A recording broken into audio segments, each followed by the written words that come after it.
Avec cette question, connaissez-vous le métaverse, terme issu de la science-fiction des années 90? C'est un concept qui appelle à la jonction entre les mondes réels et virtuels. Et c'est en ces termes que le monde de la tech, le patron de Facebook en tête, voit le futur d'Internet et des réseaux sociaux.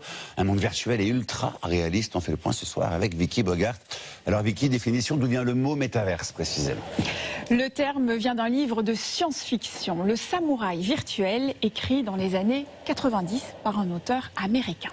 Ces personnages se connectent au métaverse via des lunettes de réalité virtuelle et ils y vivent une deuxième vie grâce à un avatar.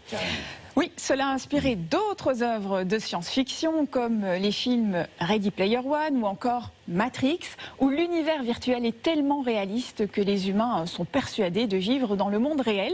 D'ailleurs, le mot métaverse est la contraction de méta en grec qui signifie au-delà de, et universe, univers en anglais, comprenez, au-delà de l'univers. Comment fonctionnerait ce métaverse qui fait rêver?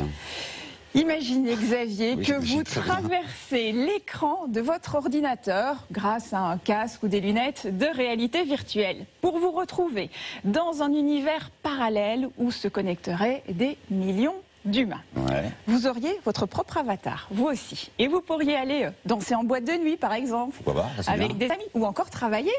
Encore? Oui, comme présenter le journal sur une chaîne de télévision virtuelle, contre un salaire virtuel aussi, en tout cas numérique.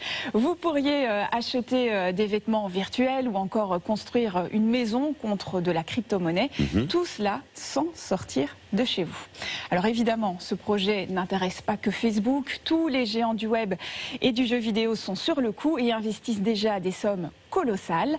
Rappelez-vous, il y a près de 20 ans, le jeu Second Life proposait déjà de créer des avatars pour circuler dans un monde en 3D avant de tomber un peu en désuétude. Ça c'est sûr, les entreprises de jeux vidéo ont donc un train d'avance, c'est ce que vous nous dites, c'est ça? Oui, par exemple, si on prend le jeu très populaire Fortnite, les joueurs passent parfois plus de temps à personnaliser leur avatar et à discuter entre eux plutôt qu'à jouer. Ils peuvent aussi profiter d'expériences exclusives comme un concert virtuel du rappeur Travis Scott, représenté par son avatar. Ah oui, on s'en souvient de ça. Et l'événement a réuni plus de 12 millions de joueurs. Ils ont aussi créé des fêtes géantes avec des DJ très connus.